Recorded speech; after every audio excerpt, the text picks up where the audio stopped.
I would always say there has to be more than this. There has to be more. You know, I think a lot more people think that way than will admit it. I agree. Absolutely. They do. They think that way. Why do you suppose they don't pursue their inner longing for knowledge? I think because they're sort of locked into a group association for support. And yeah, to move out of that, I think it would bring somewhat separation from that group. It would also bring, to a degree, ridicule of that person is delving into something, see what I'm saying, that we do not endorse. And they cannot handle the ridicule. Absolutely, they cannot handle, and I can understand that because they have not built the fortitude, commitment, and they are not big enough within their own spirit or soul consciousness to move despite the crowd. So are you saying then that self-awareness and the quest for self-realization is extremely important for the journey? Yes, very much so. How do you explain, how does one go about getting into that self-awareness though? Becoming self-aware, the discovery of self, if you will. For one thing, be open to new information. Be open to new information. And do not allow yourself to be boxed into narrow thinking, and then started pursuing by reading, picking up good information, no matter where it comes from. No matter where it comes from. Don't get involved in the messenger, but get involved with the message. I agree. You know, whether the information comes from a Buddhist point of view, or whether they come from theosophical, or whether they come from where you're involved. Yeah. Yeah, where they come from that source, or wherever, or where they come from philosophy, be open to information. It's the message. It's the message. Be open to it. I see. So anyway, we really got off track because you started, okay. but I enjoy this because it's a conversation with Mr. Wes Washington.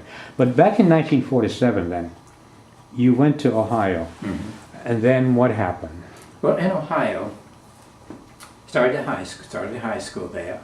No, grade school. Started grade school, and then from there, I started associating with a little religious group, church group, and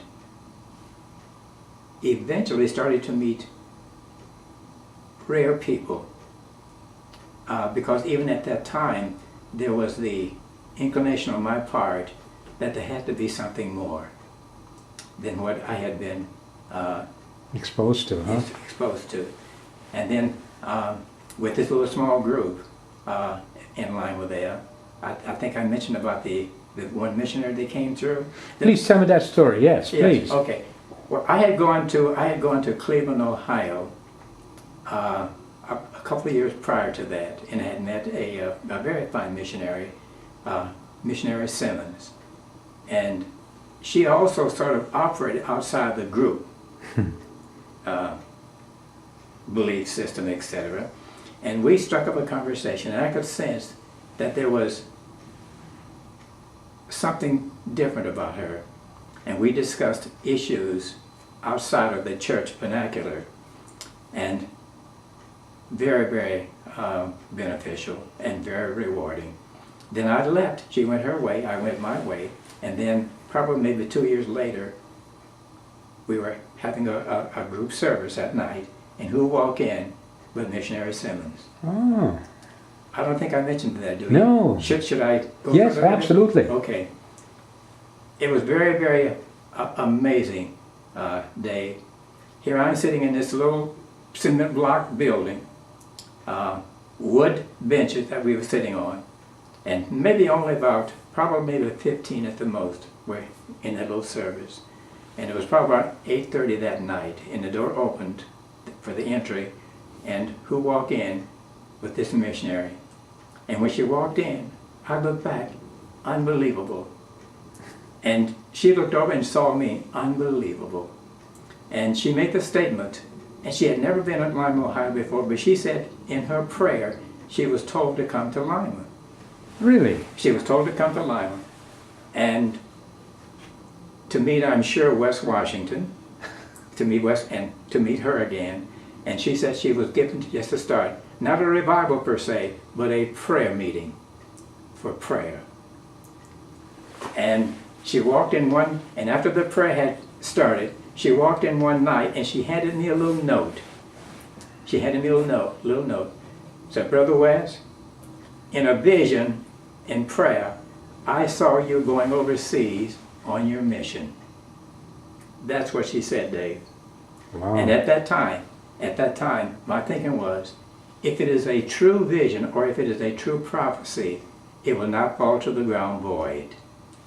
If it falls to the ground void, then I know it wasn't true. And I left it at that. Right. I put it in my Bible and left it there.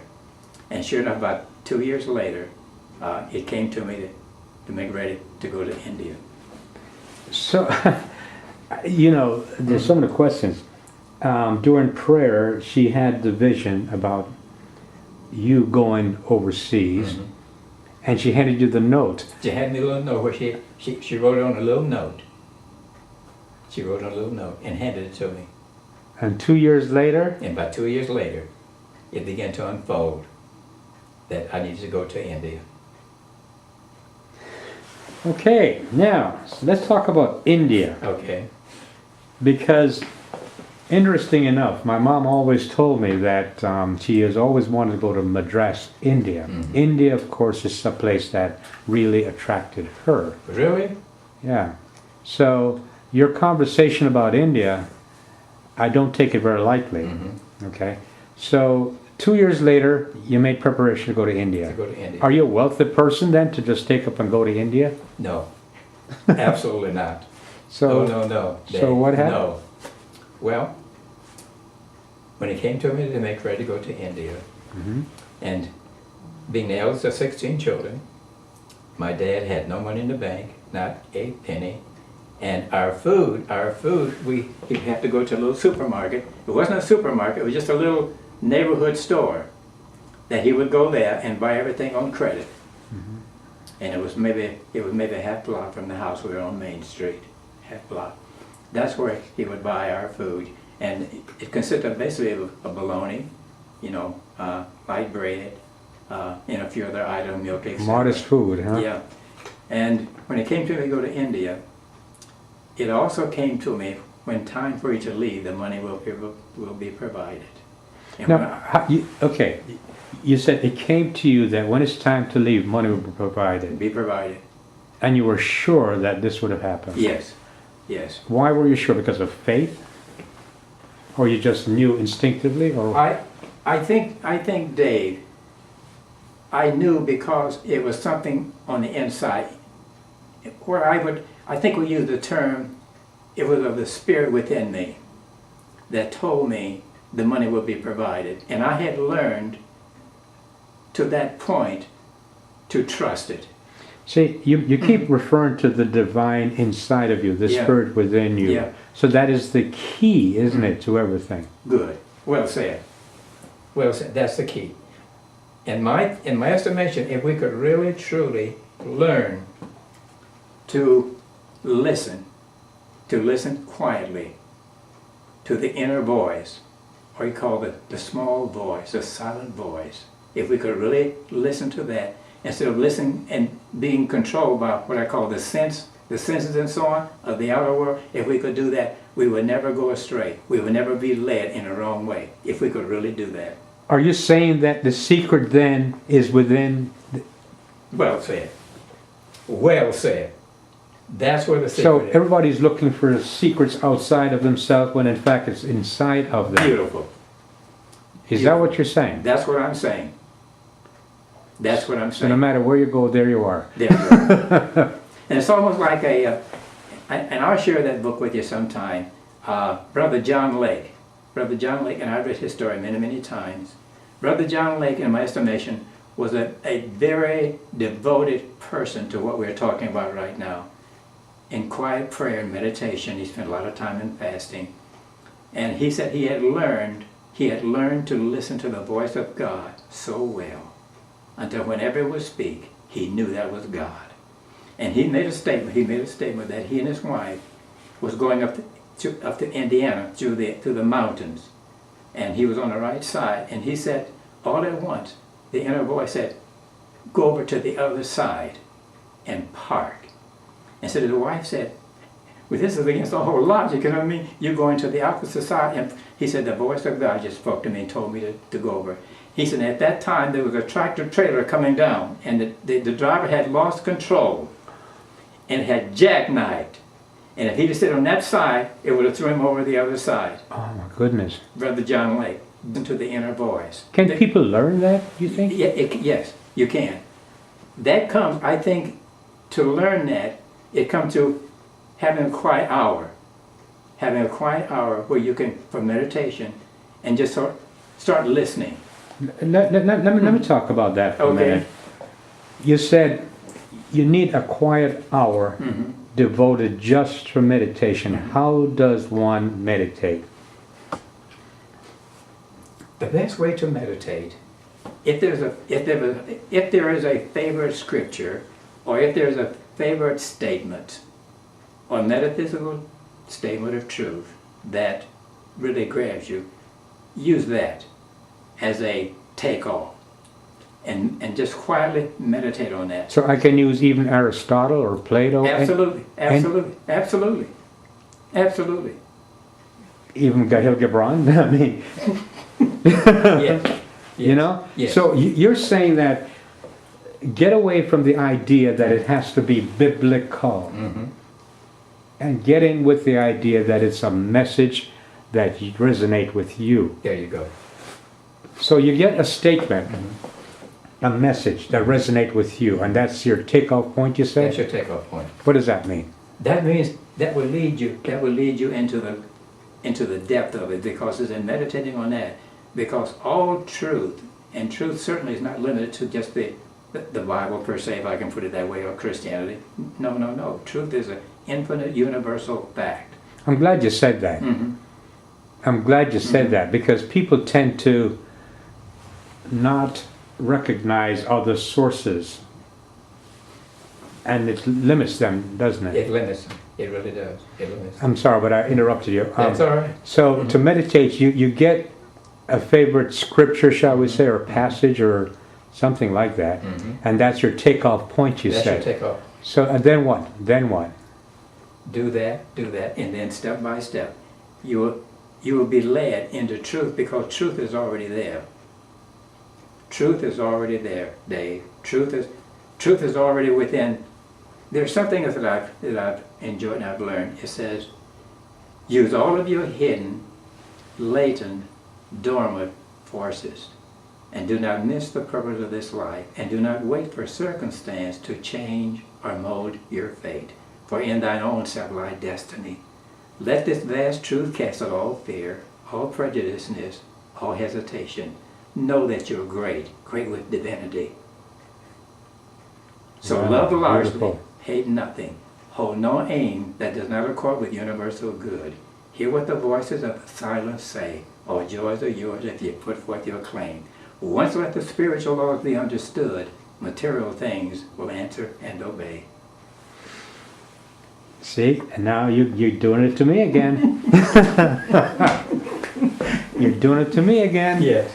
You are an amazing man. So to meditate, to recap, you need to get hold of a passage that means something to you. Be still, be quiet, and just meditate on those words. For example, no wonder it says, be still because I am God. I agree. There you are. So now that makes sense. There you are. Be still. That means be still by operating through the senses. Be still. Quiet those.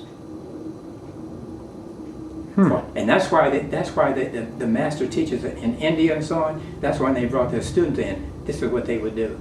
They want to move them away from operating on the sense level of taste, smell, seeing, etc., etc. You know, I'm going to ask you about your experience in India, because you shared a little bit with me, and I was fascinated by that. especially your visions and with the yoga and living with a Buddhist monk. Yeah. But okay, but I want to get back to the meditation again. So how often do you meditate then? I meditate daily. So would you recommend that to the average person, to find time for self? Oh, absolutely. Absolutely. Find time. If no more than maybe 5 minutes in the beginning. And then extend it to, when you can, extend it to 10 minutes. Extend it maybe a little bit longer, because in the beginning it's something that one is not accustomed to. Not accustomed to whatsoever. So start it slow. 5 minutes, extend it to 10 minutes, etc. And pretty soon, an hour seem like 5 minutes. And then this is something you're doing for yourself. It's not something to tell everybody about. No. Isn't it a very personal? It's a very personal thing. It's a very, and I think if you do it, when you do it, and bringing your consciousness, I put it this way, that what is happening is that I am now realigning my consciousness to my divine self. I am realigning my consciousness to the divine. Because it was the same way that Jesus told the disciples to go up to Jerusalem and to stay there until the day of Pentecost is fully come. That is to say, you stay there in this posture, in this commitment, until you have made a shift from where you are into the divine, or there's a divine realignment taking place. And or even with Moses before the burning bush, the same thing. When Moses stepped aside, to step aside is simply to say he stepped away from all the being bombarded, being distracted, etc., etc., and operating from out there. He stepped aside and he gave attention. He looked. So that's it. I mean, it seems as if it's not, what you're saying doesn't sound overly sophisticated at all. No, you're saying, no. Start with a passage. Mm-hmm. And the passage can come from anywhere. Yeah. Start with 5 minutes if necessary. Mm-hmm. Get away from distractions. Get into your own inner self. Mm-hmm.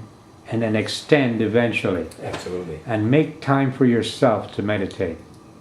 So, Make time. That well said. And I tell Wes that. I tell myself that, yeah. Wes, so make time. It's a matter of recognizing the divinity within yourself, making time for the true person, which is the divine. You are divine. Is that what you're saying? Absolutely. Absolutely. It's already there. But we have neglected it so long until it is dormant. So what is prayer then? Is prayer meditation or different? Or Prayer is not meditation in the sense of meditation per se. Prayer hinges more or less on verbalization. I see. Yeah. Prayer is more or less in the direction of verbalizing. And yet, one has to be really careful there, because Jesus told his disciples, don't be as the Pharisees and Sadducees with verbal praying. Because verbal praying is simply, you're then hinging more or less on words and on verbal praying. So don't make an issue of verbal praying. And he said, when you do pray, enter to your closet and shut the door. And that's... So this big dramatic thing and all that is what? Well... it's what I call verbal words about it. And okay, but not it itself. Not it. Ah. It's about it, but not it. Yeah. See, where we need to get is to get into it, and to that's become, the question. That's the question, man. And to become the being of it. To become the being of it. Wow. So earlier you said, back to Ohio. I keep doing. Go ahead, take a drink if you like. No. Okay, you're fine? Yeah, I'm fine. Okay, earlier you said you'd met a rare individual when the time had come to go to India. You'd met and you started to talk about the shop or the store. Oh, yes. I know, because they're I mean, Yes. I know when this is going to be shown, they're going to say, but what about, and I want to know that story. Well, it came to me, Wes, when time for you to go to India, the money will, because I asked with my father within, where's the money? It came to me, when the time for you to go, the money will be provided. And my brother and I had started a business in Lima. We built it from the ground up. It was a dairy dip and a confectionery. Really, really nice. With no finances in the beginning, but it was by commitment, and we were dedicated to doing it because there was nothing on the south side of this nature. And they were, a dairy dip is where you can make soft ice cream out of what they call I was going to ask what it is, yeah, out of a stainless steel ice cream maker. And we started from the ground up. And my brother, he was drafted into the Navy, so he was in California. I'm Navy. Really? Okay. He was drafted to the Navy. He was in California. Now, when he went overseas, he came back to California because of the weather. He didn't want to come back to Lima because of the cold weather and so on. So he said, Wes, let's sell this business. So I said, okay, Jess, we'll put it for sale. And on the south side, that was considered the lower economic section of town. Okay. You know, with the shanties, etc., etc. We put it for sale, and there was absolutely no response whatsoever. And one day, Jess was coming to me. I said, Jess, we're not getting any results just by a real estate person putting up a sign. I said, in the scripture it says, if two can agree, touching upon the same, something will be accomplished. I said, let's agree. That's exactly what I did. I said, let's agree, the both of us, that the business is going to be sold. He said, Wes, that's a good idea. He said, I agree. Dave, we started getting nibbles. We started to getting nibbles, interest for the business. Someone would, consider purchasing. But every time it seemed like the contract was ready to be completed, it would fall through. Ah. It was several of them like that would fall through. And I meditated and prayed about it. It came to me, between the two of us, one is doubting. Oh. You see what I'm saying? If two of you are in a situation and it's not going well, and if you're attempting to operate by faith, one is doubting, and it'll cause it to flip-flop. Because Jesus used the same procedure. When he was going to, in a healing and so on, he only took certain disciples with him. True. Yeah. So I met Jess one day and I said, Jess, I said, between the two of us, one is doubting. He said, Wes, he said, it's me. That's what he told me. He said, because sometimes I want to sell the business. Other time I talk to my relatives and they say, well, boy, you better not sell that business. See what I'm saying? He said, I go back and forth. I said, well, Jess, it's your decision to make. I will not coerce you or whatsoever. It's your decision. I said, take 2 or 3 days and let me know whether you want to or whether you're not. He met me 3 days later and said, Wes, I'm ready. We sold the business. Wow. And that's where I was given enough money to go to India. So if 2 or 3 people are in agreement with something in prayer, and they're both committed to that, whatever it is, it happens. It happened. It'll happen. Do you believe that? Absolutely. It'll happen, Dave. So would you call that faith? Is that faith? It's an element of faith also. Element of faith. Yeah, and be committed to that idea or to that project. Being committed. It works. It works, Dave. So, okay, so the money came from the business to go to India. Go to India. Why India? Because the lady had mentioned that, Yeah. I'm sure, Dave, going to India, whether we want to get back into reincarnation or not. Oh, absolutely. This is a free conversation. Okay. Absolutely. Okay.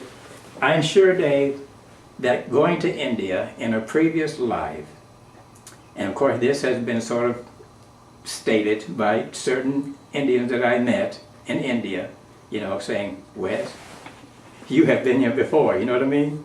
Wow. And you're just coming back here, to verify or to confirm certain innate already experiences. Yeah. So that's powerful stuff. Yeah. So really, it's something you had to do in this lifetime to catch up on a previous lifetime. See, that's the thing. Reincarnation is something that I don't discuss with people because I have this feeling either you get it or you don't. You don't. I agree. It's like trying to explain the color aquamarine to somebody who has no concept of colors. You understand? There is a color called aquamarine, but if the person you're talking to have no concept of it, you know, you're wasting your time. Yeah, it's a waste of time. And also, I think It's interesting about reincarnation too, Yeah. because there's another person. When I was in California, I learned about a guy by the name of Edgar Casey, and he didn't believe much of it either until he it. sure did. And he's from a Baptist background, a staunch Baptist background. Yeah, but he became a believer, didn't he? Oh, strong believer, without question, a strong believer. Also, reincarnation, I think, it is almost a must to be considered, because as I was saying, a lot of the congregation members that I was associated with at that time, you know, that from, you heard of sanctification. Yes. Okay, you know, they say, well, you know, you got to be sanctified, et cetera, you know. And of course, I mean, there were flaws along the line in that, but anyway, the idea was good. I don't think there was provided a plan or a platform for them to advance further into Oh. it. Yeah, it was not there. The understanding was not there on the part of those who were leading. Well, anyway, Is it analogous to say they were like in second grade and they needed to get up to beautifully, well said. Okay. Well They said. need to get it to 12th grade, Yeah. but they couldn't get there. They couldn't, absolutely. They That's never weird. graduated. They never graduated.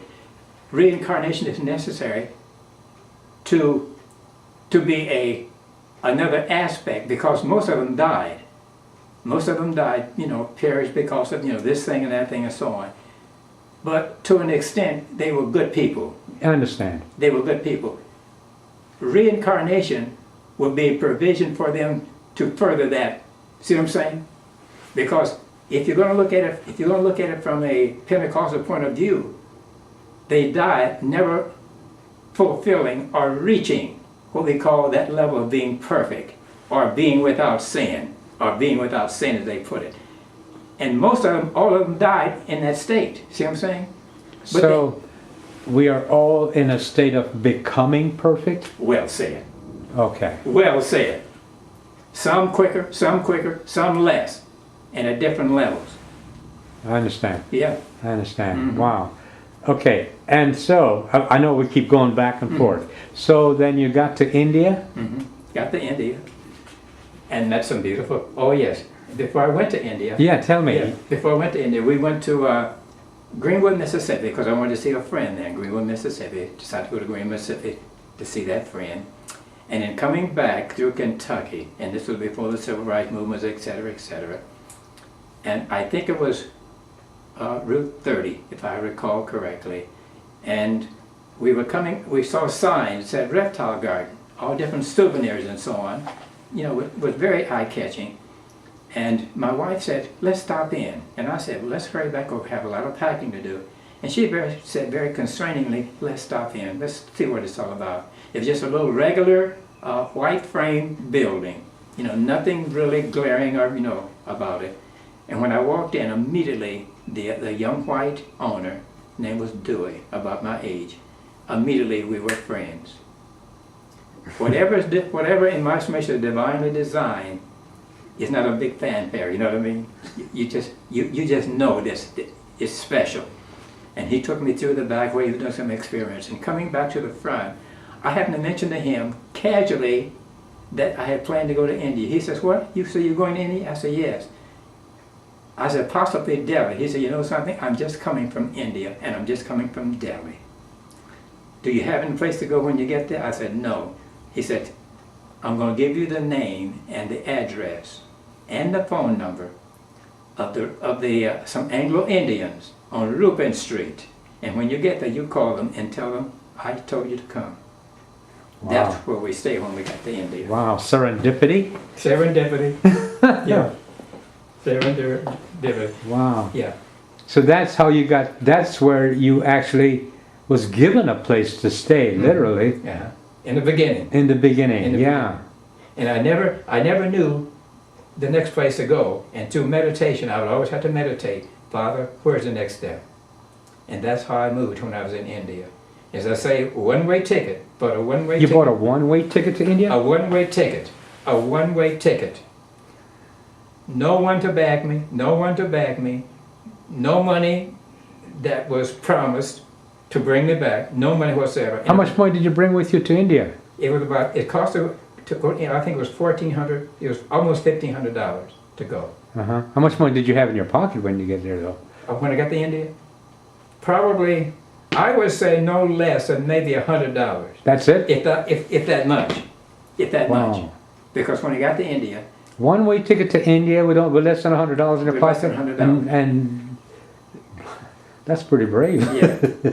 Well, I guess. In But- looking back, don't you see where that would be? But then again, you have the faith and you knew that you had to get there, I didn't had you? to get there. And also, Dave, and it was a gradual process. It was a gradual process of doing different things that demanded I move by faith. Yeah, Right, yeah, right. that demanded I move by faith. So, and I went there, and after it had given to me to go, and the way would be provided for to come back, I was satisfied with it. Yeah, there was no thought. There was no thought. There was no that thought sort of- that I ever. Yeah, That sort of faith must take a long time to develop, though, don't you think? I think so. Also, Dave, it is possible. It is possible in talking with you that maybe there was a great amount of faith already developed coming into this life. Right. Yeah, I see that's what you possible. mean. See, so there is a progression in the incarnation, Yeah, so you become more enlightened I agree. with each lifetime. Yes. Is that what you're saying? yeah, that's what I'm saying. Yeah, that's a possibility. But I've always been a person that will dare to step out and do something. Always. Well, I'll tell you something. You don't look 81 years old, for well. one thing. Your experiences have been profound, Yeah. to say the least. Yeah. And then after I was there for a while, I had gone up, Delhi, Calcutta, Bombay, Madras, all up in the Himalayan mountains, and that was a beautiful experience. I'd love to see the Himalayas. Yeah, I would Yeah. love to see that. Yeah, And you went all Calcutta, Madras, Yeah. New Delhi. Yeah. and all in between, Allahabad, Darbhanga, Teesta, Kalimpong, Benares, Darjeeling is up in the Himalayan mountains where the Darjeeling tea was up there for a while. That's where I met the Buddhist monk. I met the What kind of experience was that? well, when I went up to Darjeeling, which is up in the mountain, what they call the hills, beautiful Himalayan country with the Darjeeling tea, and I stayed with the Lobos at a little. It wasn't a hotel; it was a little lodging place, and I stayed there with him. And one morning I came down. What was his name? Lobo. He was a Hindu. Hindu, yeah. He was a Hindu. And one morning I came down and he said, Wes, and I was talking with him about philosophy and so on. He said, Wes, there's someone here that you may be interested in. He says, a Buddhist monk. And he told me where he was staying. A Buddhist monk. A Buddhist monk. Okay, Wes, we're going to stop there. Okay. All right, we're going to take a break. Okay. And when we come back, of course, I want to know about your experiences in India. Okay. Is that okay? That's okay.